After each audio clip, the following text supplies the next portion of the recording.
Hello my dear students, welcome to talking textbooks leaving no child behind. And हमारा जो आज का lecture है that is of olympiad level questions. That means we will be dealing questions today only.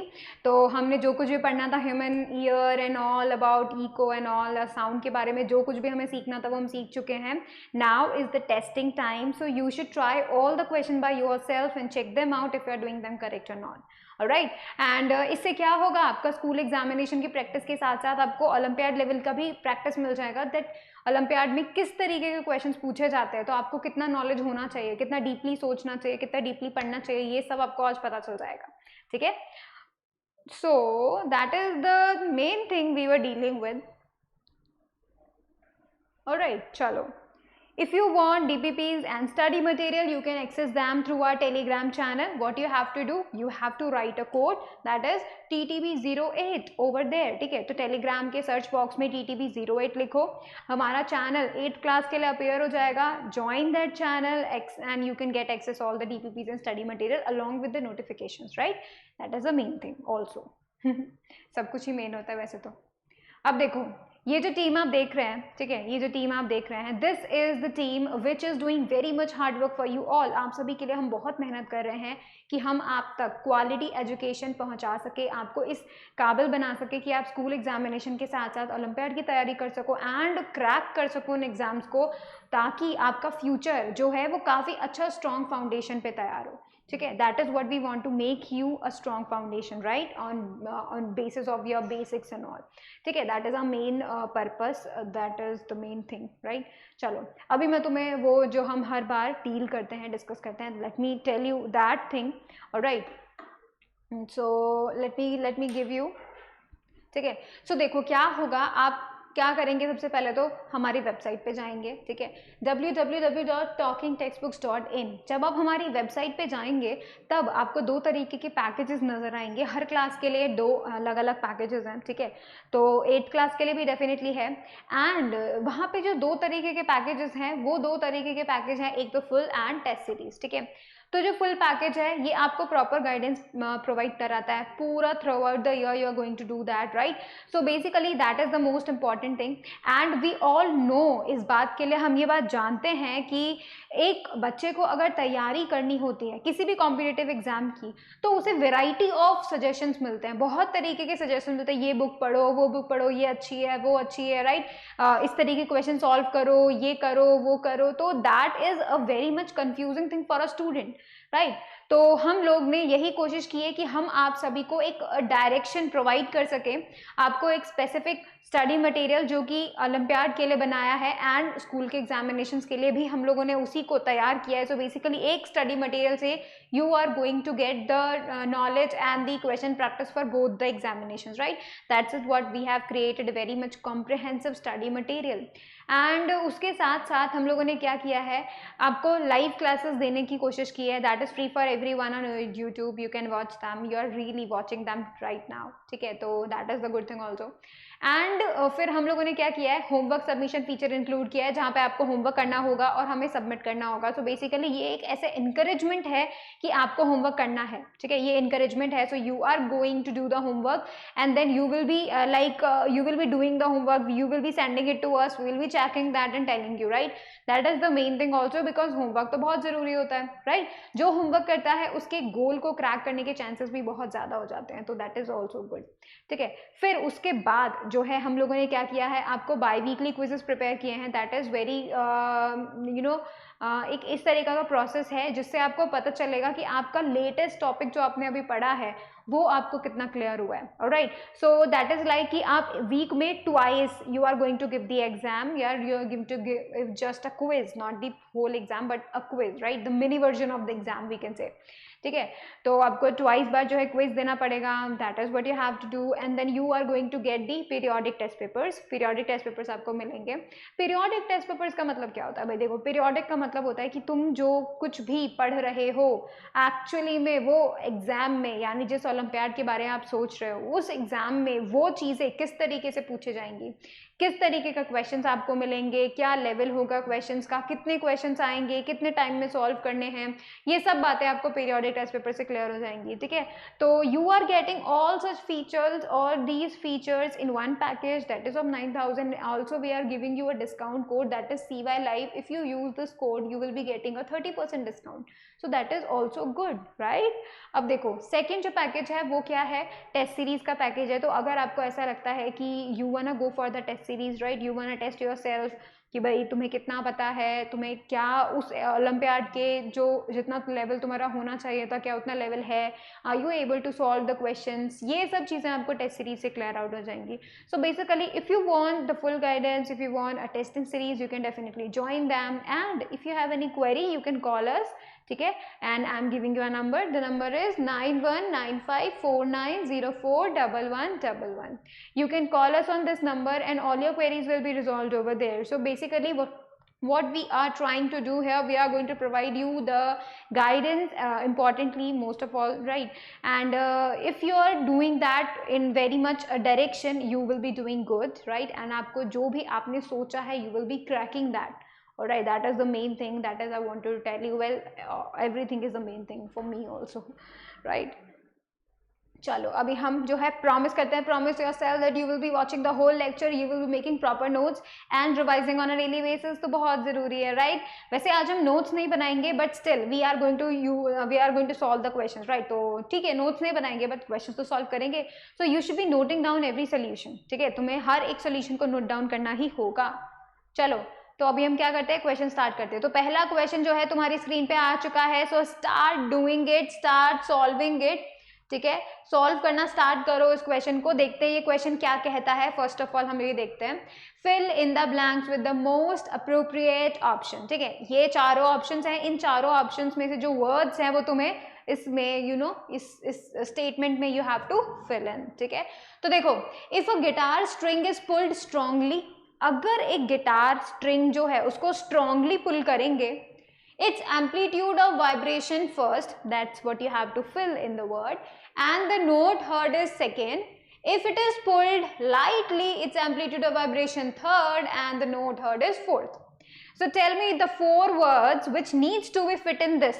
Alright, so आप मुझे पहले बात बताओ कि जब हम गिटार की स्ट्रिंग को पुल करते हैं, ठीक है, तो I told you जब हम गिटार की स्ट्रिंग को पुल करते हैं तो what happens actually, we set them up in the vibration, right, हम उसको वाइब्रेशन दे देते हैं एक तरीके से, right. So if we are pulling a guitar string that means I am giving its a vibration. Vibration होगा तो मतलब मूव करेगा, एंड क्योंकि वो मूव करेगा तो इट कैन हैपन कि वो ज्यादा एम्पलीट्यूड पे भी करे और कम एम्पलीट्यूड पे भी करे, इट कैन हैपन। लाइक तुम जितना एफर्ट डालोगे रिजल्ट भी तुम्हें उतना ही मिलेगा। मैंने तुम्हें हिंट दे दिया है, अब तुम्हारी बारी है, ठीक है। सो टेल मी कौन सा ऑप्शन करेक्ट है, ए बी सी और डी में से कौन सा ऑप्शन करेक्ट है, टेल मी दैट ओनली, ठीक है। फटाफट से आप जो है मुझे ये बता दें कि भाई कौन सा ऑप्शन करेक्ट है। अगर हम स्ट्रांगली पुल करते हैं तो क्या उसका एम्पलीट्यूड बढ़ जाता है, अगर हम स्ट्रांगली पुल करते हैं तो क्या उसका एम्पलीट्यूड कम हो जाता है। That is what you have to do. You have to tell me. You have to choose any option. All right, to do it. तो मैंने तुम्हें हिंट भी दे दिया है, तुम जितना एफर्ट डालोगे भाई तुमको उतना ही रिजल्ट मिलेगा, ठीक है। अब तुम मुझे बोलो कि क्या ऑप्शन इसका करेक्ट होगा। अब देखो, क्योंकि तुम लोगों ने दिमाग लगा लिया है, अब मैं तुम्हें बताती हूँ। देखो, जो गिटार की स्ट्रिंग तुमने पुल की है, let me tell you with a diagram. देखो, ये जो गिटार का स्ट्रिंग है तुम इसे क्या करोगे, प्लग करोगे, पुल करोगे, राइट। तुम इसे अगर दूर तक लेके जाते हो, राइट, अगर तुम इसे दूर तक लेके जाते हो फिर छोड़ देते हो, so you are setting it into vibration. But तुमने क्या किया है, तुमने दूर तक लेके गए, you are giving its a high amplitude, high amplitude दे रहे हो। सो देखो, amplitude of vibration would be high if you pulled it strongly, strongly उसको पुल करोगे, दूर तक लेके जाओगे तो you are giving it a high amplitude.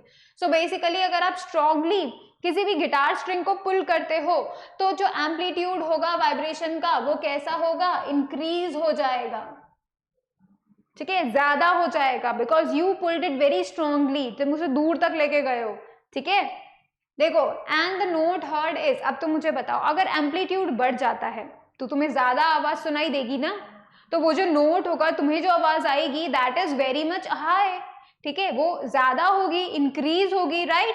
So you will be getting what, louder voice, ठीक है, तुमको लाउड सुनाई देगा क्योंकि एम्पलीट्यूड ज्यादा है, और एम्पलीट्यूड किससे कनेक्टेड होता है, लाउडनेस और सॉफ्टनेस से कनेक्टेड होता है, ठीक है। फिर देखो, if it is pulled lightly, अगर हमने उसको बहुत ही लाइटली पुल किया हो, बहुत धीरे से पुल किया हो, तब इट्स एम्पलीट्यूड ऑफ वाइब्रेशन, क्योंकि हमने धीरे से पुल किया है तो हम ज्यादा दूर तक नहीं लेके गए, थोड़ी सी दूर तक लेके गए तार को, और उसके बाद हमने छोड़ दिया, right? So what we did here, we give it like less energy, so that's why क्या होगा, डिक्रीज हो जाएगा उसका एम्पलीट्यूड। अब क्योंकि एम्पलीट्यूड डिक्रीज हो चुका है, राइट, तो इसका मतलब हमें कैसे साउंड मिलना चाहिए, बहुत ही सॉफ्ट साउंड मिलना चाहिए, ठीक है। सो यहाँ पे जो होगा हमें कैसा मिलेगा, सॉफ्टर वॉल्यूम मिलेगा, जो साउंड है वो बहुत ही सॉफ्ट होगा। सो बेसिकली अब हमें चारों ऑप्शन मिल चुके हैं, चारों वर्ड मिल चुके हैं। Now let's see which option is the correct one. सबसे पहला है इंक्रीज, ऑल राइट, तो ए और सी में से कोई एक हो सकते हैं, ठीक है, तो बी एंड डी को कैंसिल आउट कर देते हैं। सेकेंड देखते हैं louder, so it is louder, it is louder, all right. अब थर्ड देखते हैं डिक्रीजेस, इंक्रीजेस, डिक्रीजेस, सो हमारा C option is the correct one, ठीक है। सो रिमेंबर इट, इसको नोट भी कर लो कि अगर तुम किसी भी स्ट्रिंग को, ठीक है, लाइटली पुल करोगे तो तुम्हें कैसी आवाज सुनाई देगी, बहुत ही soft, and the amplitude will be less, right? लेकिन आप उसको स्ट्रांगली अगर पुल करते हो, स्ट्रांगली मतलब ज्यादा जोर लगा के उसको पुल करोगे, तब क्या होगा, एम्पलीट्यूड बढ़ जाएगा, and due to that you will be getting a loud voice, alright? So make sure you note that out. अब हम सेकेंड क्वेश्चन की तरफ चलते हैं, और सेकेंड क्वेश्चन तुम्हारी स्क्रीन पे आ चुका है, ठीक है, चलो सेकेंड क्वेश्चन तुम्हारी स्क्रीन पे आ चुका है, ट्राई टू डू इट।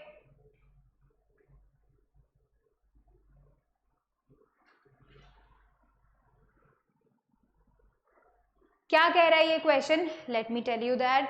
देखो ये कह रहा है read the given paragraph and answer the following questions, all right. तो सेकेंड क्वेश्चन के लिए ये जो है तुम्हें मिल रहा है paragraph, two metal rulers of length 30 centimeter, let me choose the pen again, 30 centimeter and 60 centimeter, मतलब हमने दो मेटल के स्केल ले लिए, रूलर्स ले लिए, ठीक है, एक 30 सेंटीमीटर का है और एक 60 सेंटीमीटर का है, ठीक है, are capped in such a manner that a 30 centimeter ruler extends about 15 centimeter over the edge of a table and a 60 centimeter ruler extends about 30 centimeter over the edge of the same table. Both the and free ends are flicked. So basically क्या हो रहा है, table है ना, table, ठीक है, तो हमने क्या किया, let me show you it with the diagram. So let's say this is the table, ठीक है, ये टेबल है, तुम साइड व्यू देख रहे हो, साइड व्यू देख रहे हो। So what is happening here कि इस टेबल के एंड पे, एक्चुअली इस टेबल के एंड पे क्या किया है, ये जो स्केल है ना, इस तरीके से रख दिया है, ठीक है। तो अगर ये 30 सेंटीमीटर का स्केल हुआ ना, तो 15 टेबल के ऊपर है और 15 पूरा बाहर एयर में है, ठीक है। तो 15 सेंटीमीटर यहाँ पे तो टेबल के ऊपर है और 15 सेंटीमीटर बाहर है, ठीक है। तो इस तरीके से हमने एक 30 और 60 वाले को रख दिया, ठीक है। 60 वाले को कैसे रखा कि 30 टेबल के ऊपर है और 30 सेंटीमीटर बाहर है ना, तो हमने इस तरीके से उनको एक तरीके से लटका दिया, ऐसा कर दिया, और we make them fix them here, ठीक है, फिक्स कर दिया हमने उनको। उसके बाद क्या किया गया, फ्लिक किया है, ठीक है, मतलब कैसे बताएं हम तुम्हें, देखो जैसे टेबल के ऊपर उसको ऐसे ऐसे रखा, let's say it is fixed, table का एंड यहाँ हो रहा है फिनिश, ठीक है, दिस इज फ्री एंड जो कि हवा में है, एंड वी फ्लिक्ड इट, इस तरीके से हमने इसको फ्लिक कर दिया, क्योंकि वो तो बहुत ही फ्लेक्सिबल स्केल होता है, मेटल का स्केल थोड़ा ज्यादा फ्लेक्सिबल होता है as compare to the plastic one, है ना। तो उसको क्या किया, फ्लिक किया, जैसे ही फ्लिक किया वो क्या करेगा, वाइब्रेशन करने लगेगा, अप एंड डाउन वाइब्रेशन करने लगेगा, राइट। वही चीज हमें बतानी है, which of the following statements is correct regarding this. अब देखो, the metal ruler of length 30 centimeter is able to vibrate slower, point number 1 तुम्हें दिया गया है, you have to tell it कि भाई ये गलत है या सही है, ठीक है। तो मतलब अब वाइब्रेशन के बारे में पूछा जा रहा है कि भाई जब हमने उसको फ्लिक किया तो वो जो वाइब्रेट करेगा, ऊपर नीचे करेगा, तो एक का तो 15 सेंटीमीटर बाहर है स्केल, है ना, दूसरे वाले का 30 सेंटीमीटर बाहर है, ठीक है, एक स्केल बड़ा है बाहर हवा में, राइट, एंड दूसरा स्केल थोड़ा छोटा है हवा में। नाउ अब आपको बोला जा रहा है metal ruler of length 30 centimeter is able to vibrate slower, तुम्हें पता करना है। Metal ruler of length 30 centimeter produces high pitch sound. High pitch sound कब प्रोड्यूस होती है? जब वाइब्रेशन ज्यादा या कम होते हैं, राइट। तो तुम्हें बताना है कि भाई कैसा वाइब्रेशन होगा, उसके ऊपर डिपेंड करके तुम पिच के बारे में बताओगे। The metal ruler of length 60 centimeter is able to vibrate faster. The metal ruler of length 60 centimeter produces a low pitch sound. You have to tell me yourself. अब तुम्हें खुद से बताना है कि भाई उन दोनों में से कौन सा स्केल, सबसे पहले तो ये डिसाइड करो उन दोनों में से कौन सा स्केल ज्यादा वाइब्रेशन करेगा, ठीक है। एक सेकेंड के अंदर कौन ज्यादा वाइब्रेशन करेगा और कौन जल्दी वाइब्रेशन करेगा, कौन स्लो वाइब्रेशन करेगा, ये चीज तुम्हें बतानी है, ठीक है। तो सोचो, ध्यान से सोचो, है ना, और मुझे ये चीज बताओ कि कौन सा वाइब्रेशन, मतलब कौन सा जो स्केल है, इधर 30 सेंटीमीटर वाला स्केल ज्यादा वाइब्रेशन करेगा या फिर 60 सेंटीमीटर वाला स्केल ज्यादा वाइब्रेशन करेगा, ये चीज तुम्हें मुझे बतानी है, ठीक है। सो make sure you do it. तो देखो अब मैं तुम्हें पहले बता देती हूँ क्या हुआ एक्चुअली में। हमें ये बात पता है, तुमने ये चीज तो देखी होगी ना कि जो टाइम पीरियड होता है, हम पेंडुलम की बात करते हैं एक बार के लिए, सिर्फ एक थोड़ा एक जनरल आइडिया लेने के लिए, जब हम टाइम पीरियड की बात करते हैं तो तुम मुझे एक बात बताओ कि जब टाइम पीरियड किसका, सिंपल पेंडुलम की है, तो मुझे एक बात बताओ कि जब हम सिंपल पेंडुलम कैसा होता है, नीचे एक बॉब होता है, एक मेटल का बॉल होता है और एक वायर से लटका हुआ होता है ना। हम क्या करते हैं, मेटल की बॉल को डिस्प्लेस करते हैं, पकड़ के छोड़ दिया तो वो क्या करती है, ऐसे ऑसिलेशंस करने लग जाती है, राइट। उस वक्त जब वो जो रोप है उसका लेंथ अगर मैंने बड़ा कर दिया है तब क्या होगा, उसको इधर उधर जाने में टाइम ज्यादा लगेगा because of its length, right. तो मतलब ये जो वाइब्रेशंस हैं वो किस पे डिपेंड कर रहे हैं, लेंथ पे डिपेंड कर रहे हैं, ठीक है। ज्यादा बड़ी लेंथ होगी तो मतलब वो जो वाइब्रेशन होगा वो कैसा होगा, ज्यादा टाइम टेकिंग होगा, ठीक है। और जो कम लेंथ है, टेबल के बाहर जो कम लेंथ है वो जल्दी जल्दी वाइब्रेशन करेगा बिकॉज जो लेंथ है वो कम है बाहर, ठीक है। तो वो ज्यादा जल्दी वाइब्रेशन करेगा because of its length only, right. यही मैं तुम्हें बता रही हूँ, this is the idea actually only, कि जितना टेबल के बाहर होगा स्केल, ठीक है, अगर वो कम छोटा स्केल है तो वो जल्दी जल्दी वाइब्रेशन करेगा, ठीक है। क्यों? क्योंकि वो छोटे छोटे वाइब्रेशंस करेगा। वहीं अगर हम बड़े वाले स्केल की बात करें तो वो धीरे धीरे वाइब्रेशन करेगा क्योंकि उसके वाइब्रेशन ज्यादा लंबे होंगे, वो ज्यादा ऊपर नीचे जाएगा, ठीक है। Displacement would be greater in case of the longer, जो कि बाहर लॉन्गर जो स्केल है उसके कंपैरिजन में। सो यहां से आप ये आइडिया लगा सकते हो कि जो मेटल रूलर है 30 सेंटीमीटर का वो वाइब्रेट स्लोवर होगा या फास्टर। सी 30 सेंटीमीटर है ये लेंथ, मतलब 15 सेंटीमीटर बाहर होगा, छोटा वाला है तो मतलब ये तो वाइब्रेशन फास्ट करेगा, राइट। छोटा एरिया बाहर है तो ये जो स्लोवर है ये तो फॉल्स हो गया, ठीक है। अब देखो क्योंकि वो फास्ट वाइब्रेशन करेगा तो मतलब एक सेकेंड के अंदर वो ज्यादा वाइब्रेशन कर पाएगा, राइट। ज्यादा वाइब्रेशन, एक सेकेंड में ज्यादा वाइब्रेशन मतलब ज्यादा फ्रीक्वेंसी का मतलब ज्यादा पिच, राइट। तो देखो metal ruler of length 30 centimeter produces high pitch, तो ये तो बिल्कुल करेक्ट बात हो गई, हाई पिच करेगा। क्यों? क्योंकि वाइब्रेशंस क्या करे, ज्यादा कर पा रहा है एंड फ्रीक्वेंसी ज्यादा है, राइट। अब देखो the metal ruler of length 60 centimeter is able to vibrate faster. अब तो मुझे बात बताओ, 60 सेंटीमीटर वाले स्केल का जो लेंथ हवा में है वो 30 सेंटीमीटर बाहर है, राइट। अब वो जो 30 सेंटीमीटर है वो पूरा का पूरा 30 सेंटीमीटर वाइब्रेट करेगा तो it will take time because ज्यादा बड़ा है वो बाहर की तरफ, है ना। इसी वजह से वो वाइब्रेट फास्ट नहीं करेगा, वो तो स्लो वाइब्रेशन करेगा।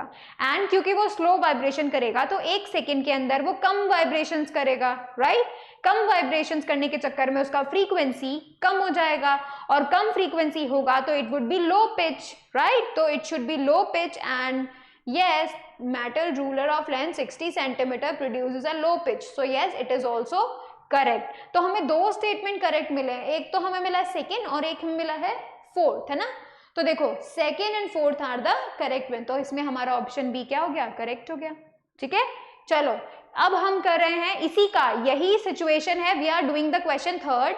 आई am changing the slide, I am taking you to the third question and third question is on your screen. अब देखो इसी के बारे में क्या पूछा जा रहा है, The note heard in the vibration of 30 centimeter ruler is louder when flicked with larger amplitude. अब तो मुझे एक बात बताओ, ये जो स्टेटमेंट यहाँ बोला गया है, स्टेटमेंट बोला गया वो क्या बोला गया है कि भाई 30 सेंटीमीटर का रूलर है, ठीक है, और ये जो वाइब्रेशंस होंगे वो लाउडर होंगे जब हम उसको ज्यादा एम्पलीट्यूड से फ्लिक करेंगे, मतलब उसको ज्यादा नीचे खींच के उसको छोड़ेंगे, ठीक है। तो जब हम नीचे खींचेंगे तो वो ज्यादा ऊपर नीचे होगा ना, तो मतलब एम्पलीट्यूड ज्यादा हुआ। अब तुम मुझे बताओ कि क्या तुम्हें 30 मतलब ये जो तुम्हें वाइब्रेशन सुनाई देगा, क्या वो ज्यादा सुनाई देगा, क्या वो लाउड सुनाई देगा? हम स्टेटमेंट 2 की बात करते हैं, loudness of a sound depends on the amplitude of the vibration. True, बिल्कुल सही बात है। यस, लाउडनेस किस पे डिपेंड करती है? एम्पलीट्यूड पे। और तुम मुझे बताओ स्टेटमेंट में 1 में यही तो लिखा हुआ है कि अगर लार्जर एम्पलीट्यूड से उसको फ्लिक करा जाता है, मतलब लार्जर एम्पलीट्यूड से फ्लिक करा जाता है, तो you will be getting a louder sound. So both the statements are correct, right. और जो स्टेटमेंट 2 है वो एक्चुअली में स्टेटमेंट 1 का करेक्ट एक्सप्लेनेशन है, राइट, क्योंकि हमें पता चल गया वो तो क्या बता रहा है, लाउडनेस एंड एम्पलीट्यूड भी रिलेशन बता रहा है। That is correct, right. That's why we are going to say that A option is the correct one, ठीक है। मतलब both statements 1 and 2 are the correct one and 1 is also the correct explanation of statement नहीं, 2 is the correct explanation of statement 1, ठीक है। So what we are doing, हम यहाँ पे जो है टिक कर रहे हैं कि हमारा A option would be the correct one, ठीक है। चलो अभी हम लोग चल रहे हैं क्वेश्चन नंबर 4 पे। So question number 4 is this. There are 2 bottles of glass, ठीक है, 2 ग्लास की बॉटल्स हैं, ठीक है, ग्लास की बॉटल्स है, कांच की हैं। 1 bottle is 2/3 filled with water. तो चलो मैं बना देती हूँ उनको, है ना, हम फिगर से ज्यादा अच्छा समझ पाते हैं। देखो हमने क्या किया, 2 बॉटल्स ले ली, ठीक है, let's say these are the bottles, ठीक है। लेट्स से मेरा इतना अच्छा ड्राइंग नहीं है तो कोई बात नहीं, तुम हंसना मत।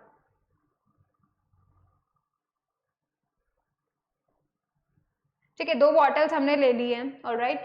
1 bottle is 2/3 filled with water, तो मतलब एक जो है वो 2/3 जो है भरी हुई है, मतलब इतना कुछ भरा होगा, है ना, इसमें इतना पानी है, ठीक है। And another bottle is filled 1/3 with the water, ठीक है। एक दूसरे वाली में कितना फिल है, इतना सा फिल ही है, बस इतना फिल है पानी, ठीक है। When we blow across the mouth of each bottle, जब आप दोनों के माउथ में आप ब्लो करोगे, ठीक है, उसको हवा मारोगे, फूंक मारोगे, देन तब क्या होगा, the bottle with the less air in it gives the note of higher pitch. क्या ऐसा होगा कि तुम्हें हाई पिच की वॉल्यूम सुनाई देगी जब तुम इस वाले के अंदर, मतलब लेस एयर, कम हवा है, तो इसके अंदर तुम जब फूंक मारोगे तो तुम्हें कम हाई पिच की आवाज सुनाई देगी? या फिर the shorter the air column the higher the pitch of the note produced. ये तुम्हें बताया जा रहा है कि जितना एयर कॉलम कम होता है, शॉर्ट होता है, उतना ही यू कैन सी है तुम्हें ज्यादा पिच सुनाई देगी, ठीक है। मतलब that is what it is saying कि अगर एयर कॉलम कम होता है तो you get a higher pitch, ठीक है। अब तुम मुझे बताओ कि इन दोनों स्टेटमेंट से करेक्ट कौन है, और क्या सेकेंड वाला जो स्टेटमेंट है वो फर्स्ट वाले का करेक्ट एक्सप्लेनेशन है, ये चीज तुम मुझे बताओ। तो क्या सचमुच में ऐसा होता है कि जब हम इस तरह की बॉटल्स को पे फूंक मारेंगे, ठीक है, तो जो फूंक मारेंगे हम इनमें तो हमें हाई फ्रीक्वेंसी की साउंड सुनाई देगी? क्या ऐसा पॉसिबल है? Tell me that yourself. तो देखो मैं तुम्हें बता दूं पहले, ठीक है, मैं तुम्हें पहले ही बता दूं that it is a good question actually which is giving you a real life example, ठीक है। तो देखो मैं तुम्हें बताती हूँ, जब हम इस कम हवा वाली बॉटल के अंदर फूंक मारेंगे, ठीक है, तब जब हम उसे फूंक मारेंगे तो what we are giving it energy, right. और जब हम ऐसा करेंगे तो क्या होगा, इसके अंदर जितने भी एयर के पार्टिकल्स हैं उनको अचानक से ज्यादा एनर्जी मिल रही है, राइट, तो वो ज्यादा जल्दी वाइब्रेट करेंगे, ठीक है। तो they will be like vibrating very fast, और 1 सेकेंड के अंदर नंबर ऑफ वाइब्रेशंस अगर ज्यादा हो गए so we get high frequency, due to that we get a high pitch. तो यहाँ पे जब एयर कॉलम कम था, एयर कॉलम मतलब यहाँ पे जो एयर प्रेजेंट है वो कम प्रेजेंट है क्योंकि बाकी में तो पानी भरा है ना, तो यहाँ पे कम, यहाँ पे एयर प्रेजेंट है, ड्यू टू दैट यहाँ पे फ्रीक्वेंसी ज्यादा होगी क्योंकि number of vibrations will be greater then in 1 second, ठीक है। उसी तरीके अगर हम इस जार की बात करें जिसके अंदर हमने सिर्फ 1/3 पानी लिया है, तो यहाँ देखो इतना सारा हवा है, बहुत ज्यादा हवा है, राइट। तो जो हम फूंक मारेंगे वो सबको मिलना चाहिए, राइट। सभी के जो पार्टिकल्स हैं, जितने भी पार्टिकल्स हैं, वो क्या करेंगे, एनर्जी को फॉरवर्ड कर देंगे, तो वो उतना ज्यादा वाइब्रेशंस नहीं करेंगे, right. And due to that यहाँ ज्यादा हवा भी है, ज्यादा हवा होने की वजह से उसको एयर के पार्टिकल्स को मूव करने के लिए ज्यादा स्पेस भी मिल रहा है, right. And because of that they will be getting a lower frequency, ठीक है, मतलब वाइब्रेशंस एक सेकेंड के अंदर जो वाइब्रेशंस होंगे वो कम होंगे, ठीक है, that will getting you a lower frequency. So yes, both these statements are the correct statement, बिल्कुल सही स्टेटमेंट है कि लेस एयर जिसमें होगी वो हमें हायर पिच देगी। हायर पिच मतलब हायर फ्रीक्वेंसी मतलब मोर वाइब्रेशंस इन 1 सेकेंड, ठीक है। उसी तरीके से देखो बोला गया है एज अ रीजन और एज अ फैक्ट बोला गया है कि जितना शॉर्टर होगा एयर कॉलम उतना ही पिच ज्यादा होगी, ठीक है। So both the statements are correct and second is the correct explanation of one, ठीक है। तो okay, we can say that, ठीक है। So option A would be the correct one. That is what I am going to tell you. ठीक है, option A would be the correct one. So make sure you note it down. Make sure you note it down. ठीक है, उसको अच्छे से note कर लो तुम लोग।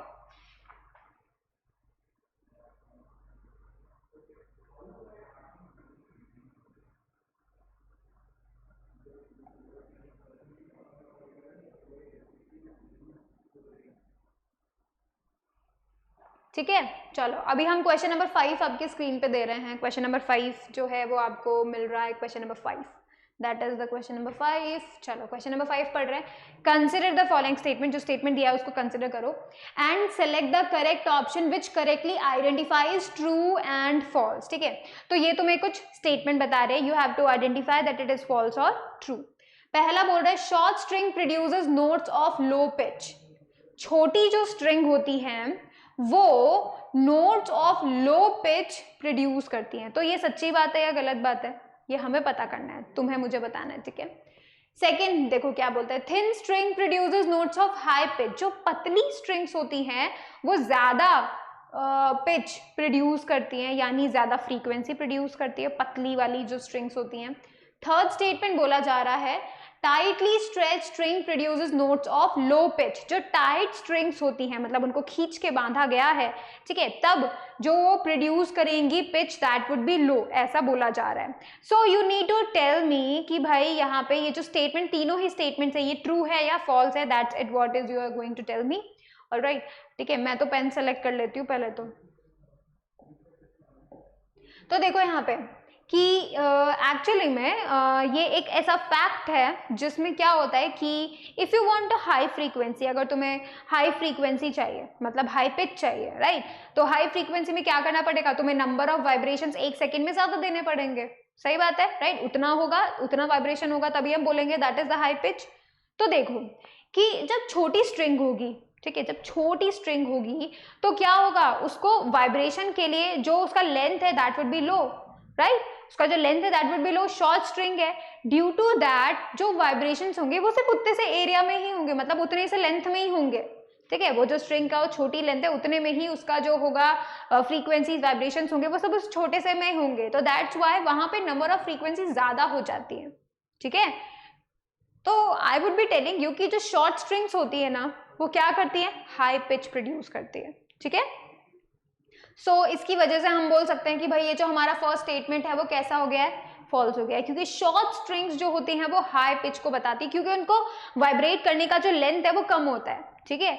अब देखो thin string produces notes of high pitch, yes it is true। जो मोटी स्ट्रिंग होती है because that medium is very big as you can say, right, उसको वाइब्रेशन करना, you are giving much energy and due to that they are moving in a very less vibrations, ठीक है। तो एक सेकेंड के अंदर वो बहुत ही कम वाइब्रेशन कर पाएगी because of that thin and thick.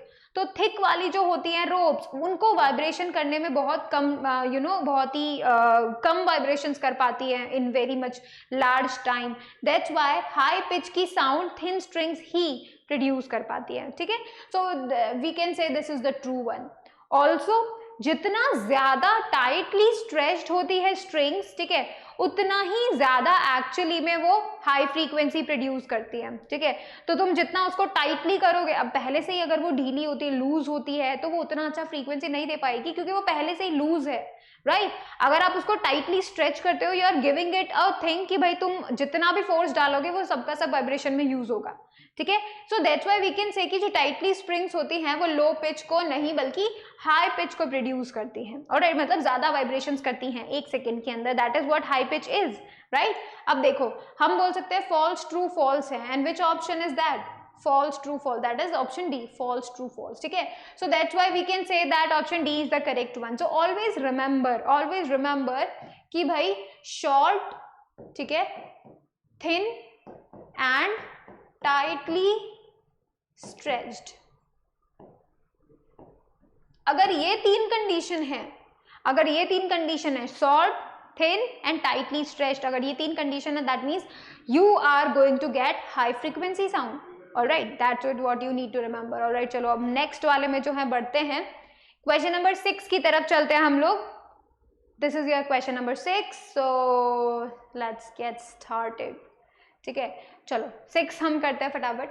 Read the given statements and select the correct option. तुम्हें स्टेटमेंट जो है पढ़ना है और करेक्ट स्टेटमेंट जो है चूज करना है. स्टेटमेंट 1 कहता है when Ravi saw film on space wars he didn't hear any explosions. जब रवि ने क्या किया, जब उसने स्पेस वॉर्स पे फिल्म देखी तब उसे कोई एक्सप्लोजन की साउंड नहीं सुनाई दी. ठीक है, तो देखते हैं क्या होता है. सेकेंड स्टेटमेंट में देखते हैं sound travel slowest through gases. ये तो ट्रू है, ठीक है, ट्रू है कि भाई गैस एक ऐसा मीडियम है जिसके अंदर साउंड जो होती है वो बहुत धीरे जाती है as compare to the solids and liquids. Okay, so this is true. Second statement true है. लेकिन फर्स्ट स्टेटमेंट देखो, when Ravi saw a film on space wars he didn't hear any explosions. क्यों? स्पेस में क्या होता है? Tell me that. Vacuum. Because of that vacuum explosions की sound तुम तक नहीं पहुंचेगी. Alright, so that's why, because जो वैक्यूम होता है वो साउंड को नहीं प्रोपोगेट करने देता. That's why this option is also, this statement is also correct. But statement 1 सही है, स्टेटमेंट 2 सही है, हमें पता है. लेकिन ये जो स्टेटमेंट 2 है वो फर्स्ट को एक्सप्लेन नहीं करता है ना. यहाँ पे मीडियम की बात हो रही है, गैसेस की बात हो रही है, राइट. तो वो उसको स्टेटमेंट को जो है एक करेक्ट स्टेटमेंट नहीं दे रहा है, करेक्ट एक्सप्लेनेशन नहीं है उसका. सो हम लोग बोलेंगे option B, because both 1 and 2 statement जो हैं वो करेक्ट तो हैं, but statement 2 is not the correct explanation of statement 1. ठीक है, तो मतलब स्टेटमेंट 2 1 को अच्छे से नहीं समझा रहा है, बल्कि उसका एक्सप्लेनेशन ही नहीं है, वो तो अलग मीडियम्स की बातें कर रहा है, उसका कंपैरिजन कर रहा है. ठीक है, so that is why B option is the correct one. ठीक है, चलो अभी हम आगे की तरफ चलते हैं, नेक्स्ट क्वेश्चन पे चलते हैं, दैट इज क्वेश्चन नंबर 7. अब तो मुझे बताओ क्वेश्चन नंबर 7 जो है वो तुम्हें क्या कहता है. ठीक है, क्वेश्चन नंबर 7 कह रहा है, तुम्हें एक वेन डायग्राम दे रहा है. वेन डायग्राम तुम लोग समझते हो, मैं तुम्हें बताती हूँ वेन डायग्राम क्या होता है, and select the correct option. ठीक है, सो देखो यहाँ पे सबसे पहले हम यहाँ देखते हैं, इस डायग्राम को देखते हैं. तो देखो ये जो फर्स्ट वाला सर्कल है ना पूरा, ये फर्स्ट वाला सर्कल शो कर रहा है सोनिक वाइब्रेशंस को. And what is that sonic? Let me tell you that what is that sonic. ये जो सोनिक वाइब्रेशंस है एक्चुअली में क्या हो रहा है, ऑडिबल वाइब्रेशन बोल रहा है, मतलब एक ऑडिबल रेंज का फ्रीक्वेंसी बता रहा है. ठीक है, सोनिक का क्या मतलब, ऑडिबल रेंज का फ्रीक्वेंसी आपको शो कर रहा है. तो ये जो फर्स्ट वाला सर्कल है this is representing the frequency. Audible में कितना होता है, मतलब फर्स्ट वाला जो है ये रिप्रेजेंट कर रहा है फ्रीक्वेंसीज किसमें से कितने तक, 20 हर्ट्ज से 20,000 हर्ट्ज. ठीक है, तो ये जो फर्स्ट वाला सर्कल है ये रिप्रेजेंट कर रहा है 20 हर्ट्ज से लेके 20,000 हर्ट्ज की फ्रीक्वेंसी की साउंड दैट इज ऑडिबल. ठीक है, अब देखो सेकेंड वन की जगह पे, we are not talking about second here actually, second नहीं कर रहे. ये वाला जो पूरा सर्कल है ना, सेकेंड सर्कल, एक्चुअली ये सेकेंड नहीं बट ये सर्कल, तो ये वाला जो सर्कल है वो क्या शो कर रहा है, अल्ट्रासोनिक वाइब्रेशन. इसका नाम हम रख देते पी, इसका नाम हम रख देते. ठीक है, इन्होंने नहीं रखा है, हम रख देते, पी नाम रख देते हैं. तो आप देखो यहाँ पे कि ये जो पी है ना एक्चुअली में ये किस चीज को रिप्रेजेंट कर रहा है, पी जो है वो रिप्रेजेंट कर रहा है किस चीज को, किसको? अल्ट्रासोनिक, यानी फ्रीक्वेंसी ग्रेटर देन 20,000 हर्ट्ज होना चाहिए, है ना। तो मतलब कितना होना चाहिए? 20,000 हर्ट्ज से ग्रेटर होना चाहिए, ठीक है। अब देखो थर्ड बता रहा है इंफ्रासोनिक, तो जो थर्ड वाला है वो तुम्हें क्या बता रहा है? तुम्हें बता रहा है 20 हर्ट्ज से भी लेस, 20 हर्ट्ज से भी लेस फ्रीक्वेंसी का बता रहा है। अब मुझे बताओ, खुद से बताओ कि 20 हर्ट्ज से 20 किलो हर्ट्ज जो है ये जो फर्स्ट एरिया तुम्हें बताया जा रहा है, ये फर्स्ट एरिया एक्चुअली में क्या रिप्रेजेंट कर रहा है कि भाई यहाँ पे कितना फ्रीक्वेंसी है? यहाँ पे फ्रीक्वेंसी 20 से 20,000 हर्ट्ज फ्रीक्वेंसी, और वो कौन सुन सकते हैं? हम लोग, ह्यूमंस, राइट। तो मतलब ये जो फर्स्ट वाला सेक्शन है that can be heard by humans, है ना। तो यहाँ पे देखो, यहाँ पे क्या हो रहा है, बोला जा रहा है यहाँ पे ह्यूमंस, राइनोसॉरस, बैट, एलिफेंट, ठीक है। तो हमें पता है 20 हर्ट्ज से 20,000 हर्ट्ज तक सिर्फ हम लोग सुन सकते हैं, ह्यूमन सुन सकते हैं। So this the first reason is showing you the humans, so yes first का ह्यूमन सही है, तो हमारा option A would be the correct one, सारे ऑप्शन गलत हो गए अपने आप, क्योंकि देखो हमें पता है फर्स्ट में ह्यूमन है, लेकिन इसमें देखो राइनोसॉरस, बैट, एलिफेंट लिखा हुआ है, तो नो चांस, ठीक है। लेकिन फिर भी मैं तुम्हें बताती हूँ कि जो ये सेकंड रीजन है ना, ये सेकंड रीजन एक्चुअली क्या शो कर रहा है? ये रीजन शो कर रहा है कि वो ऑडिबल भी सुन पाते हैं, अल्ट्रासोनिक भी सुन पाते हैं। तो मतलब ऐसे कुछ एनिमल्स, ऐसा कुछ ऑर्गेनिज्म जो कि क्या कर रहा है, जो ऑडिबल भी सुन पाता है और अल्ट्रासोनिक भी सुन पाता है। तो ये कौन कर पाता है? बैट कर पाता है, क्योंकि पता है बैट जो होता है ना, उसका ना ऑलमोस्ट रहता है 20 हर्ट्ज से लेके 50 या 80 हर्ट्ज तक, है ना, 50 या 80 हर्ट्ज, 80,000 हर्ट्ज तक एक्चुअली, ठीक है, इतना वो सुन पाते हैं। तो मतलब इसमें ऑडिबल इंक्लूड हो गया, ऑडिबल वो सुन पा रहा है, 20 हर्ट्ज से 20,000 सुन पा रहा है और उसके ऊपर भी सुन पा रहा है। तो मतलब ये जो सेकंड रीजन है वो एक्चुअली में फर्स्ट को भी कंबाइन कर रहा है और पी को भी कंबाइन कर रहा है, इन दोनों को कंबाइन करके तो वो सेकंड शो कर रहा है, जो कि कौन सुन सकता है? बैट सुन सकता है, ठीक है। फिर आते हैं हम इस थर्ड रीजन से, जो कि इंफ्रासोनिक है। इंफ्रासोनिक मतलब लेस देन 20 हर्ट्ज, और ये कौन सुन सकता है? राइनोसॉरस। राइनोसॉरस क्या होता है? वो 5 हर्ट्ज का फ्रीक्वेंसी में टॉक करते हैं एक दूसरे से, ठीक है। तो मतलब इतना कम इंफ्रासोनिक का सुन सकते हैं, right. That means they uses third portion, that is infrasonic vibration. Third वाला पोर्शन किसका है? राइनोसॉरस का है। That's why we can say the correct one is, ठीक है, कि भाई ए ऑप्शन जो है करेक्ट है। ऑलराइट, चलो अभी हम क्वेश्चन नंबर 8 की तरफ चलते हैं। क्वेश्चन नंबर 8 क्या कहता है? ये रहा question number 8। So question number 8 कहता है which of the following shows a pleasant sound. मैंने तुम्हें म्यूजिक और नॉइज के बारे में बताया था कि म्यूजिक कैसा होता है। म्यूजिक बहुत ही पीरियोडिक होता है, ठीक है, और वो उसके अंदर जो एम्पलीट्यूड और वो सब रहता है कंटिन्यूस रहते हैं, ठीक है। सो इन चारों ऑप्शंस में आपको क्या लगता है कि प्लीजेंट साउंड क्या होगा? प्लीजेंट साउंड मतलब music. So what it can be the show this music. सब में देखते हैं, सब में चीज देखते हैं भाई। ऑप्शन ए में देखते हैं पहले क्या हो रहा है। ऑप्शन ए में देखो तुम कि भाई सारा एक तो कंटिन्यूस है, ठीक है, बिल्कुल टाइमली मैनर में हो रहा है, मतलब after a fix time interval they are changing of course सभी। और जितना लाउड साउंड है, मतलब वाइब्रेशन जो है पार्टिकल के, वो कितने कंटिन्यूस आ रहे हैं, मतलब एनर्जी लगातार मिल रही है ना, एनर्जी लगातार मिल रही है। सेकंड की बात करें तो देखो पहले एनर्जी कम मिली तो कम एम्पलीट्यूड वाली वेव आई, वाइब्रेशन आई। फिर एनर्जी ज्यादा मिल गई तो देखो इतने दूर तक पार्टिकल चला गया, ठीक है। बट नीचे वाला जो एनर्जी था, जो दूसरे तरफ जाने का एनर्जी था, जो रेयरफैक्शन करने का था, वो कितना कम हो गया, है ना। फिर देखो कितना, अब यहाँ से आप पता कर सकते हो कि ज्यादा एम्पलीट्यूड, कम एम्पलीट्यूड, तो कभी ज्यादा लाउड आ रहा है साउंड, कभी कम आ रहा है, कभी ज्यादा लाउड आ रहा है, फिर कभी सॉफ्ट आ रहा है। तो this is not considered as the pleasant sound, है ना। तो that's why it is not correct. तो भाई ये तो हो गया हमारा cancel. Let me again choose my pen. So ये भी हो गया कैंसिल। अब थर्ड देखो, थर्ड में कंटिन्यूस आ रहा है ना, कंटिन्यूस आ रहा है बट फिर अचानक से बढ़ गया, है ना। फिर वापस कंटिन्यूस हो गया, फिर अचानक से बढ़ गया।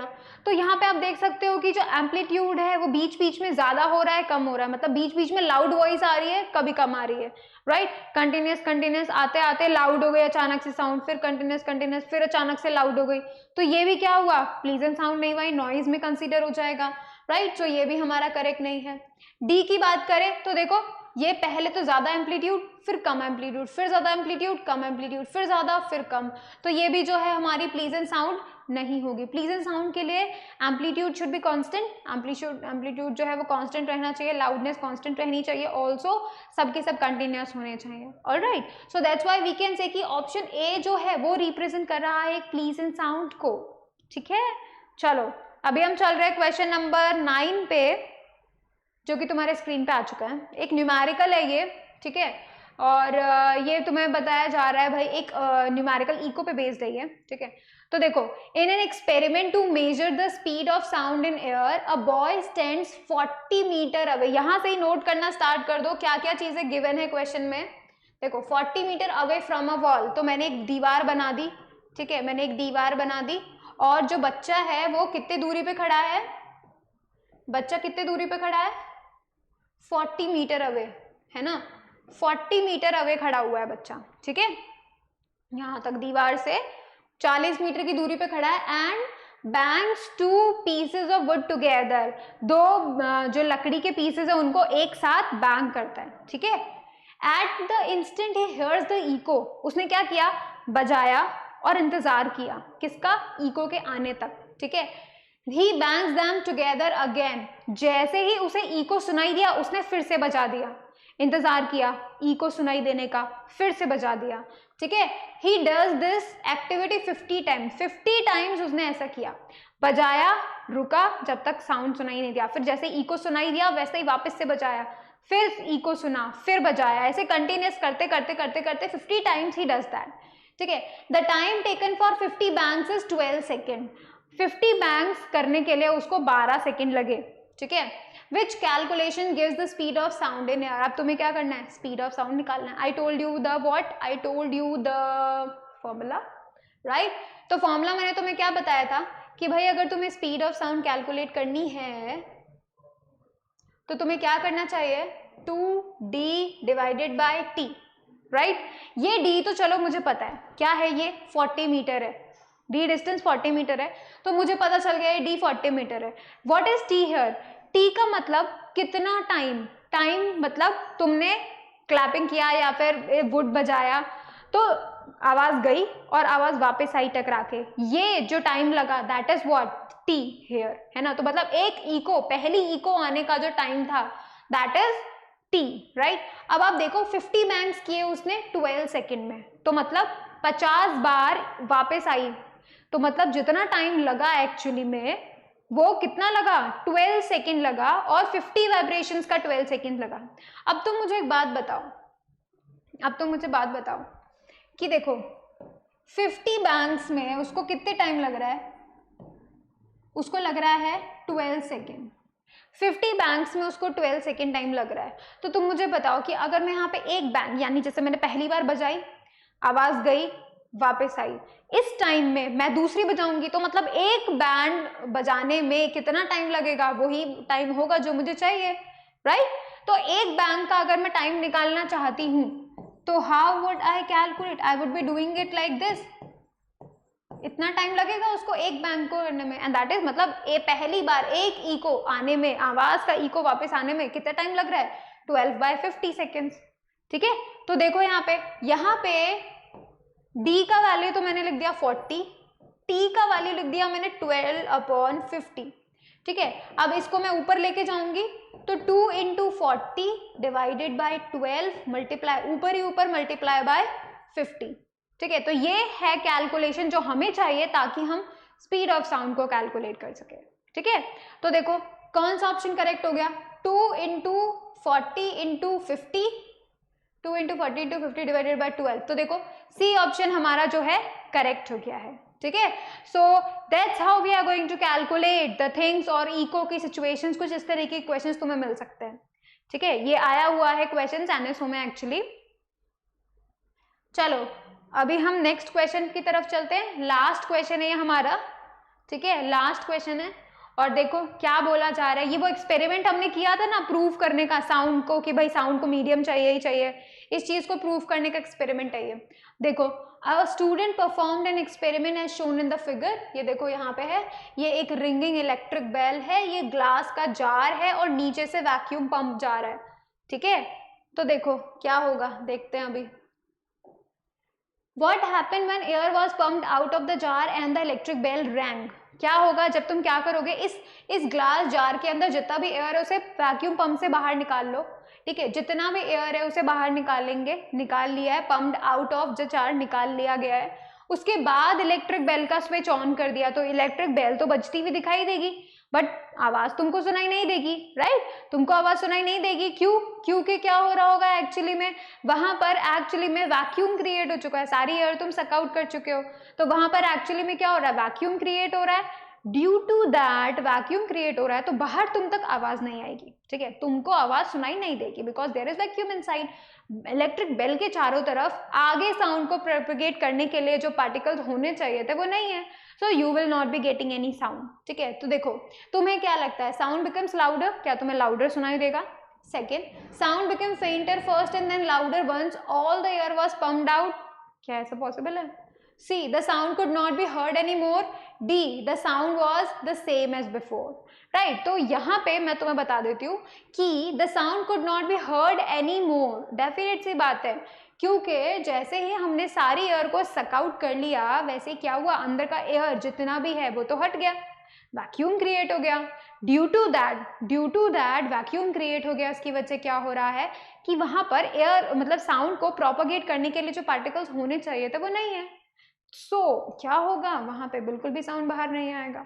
ऑलराइट, तो इस तरीके के क्वेश्चंस आपको ओलंपियाड में मिलते हैं, ठीक है, मैं आपको बता देती हूँ। एंड डेफिनेट सी बात है, आप इस तरीके के क्वेश्चंस को सॉल्व करते रहें, प्रैक्टिस करते रहें, आपका और ज़्यादा नॉलेज डेवलप होगा, ठीक है, बनेगा। सो दैट इज़ इट, ठीक है, दैट इज़ इट। एंड जो है हम लोगों ने पूरा चैप्टर देख लिया है, ठीक है, और हम लोगों ने सब कुछ अच्छे से कैलकुलेट भी करके देख लिया है। So this chapter is finish now and we will be looking forward to the next chapter in the next lecture. So thank you so much for watching the video, please like it, share it, subscribe it and do not forget to click on the bell icon so that you will remain notified for the upcoming videos. Thank you so much.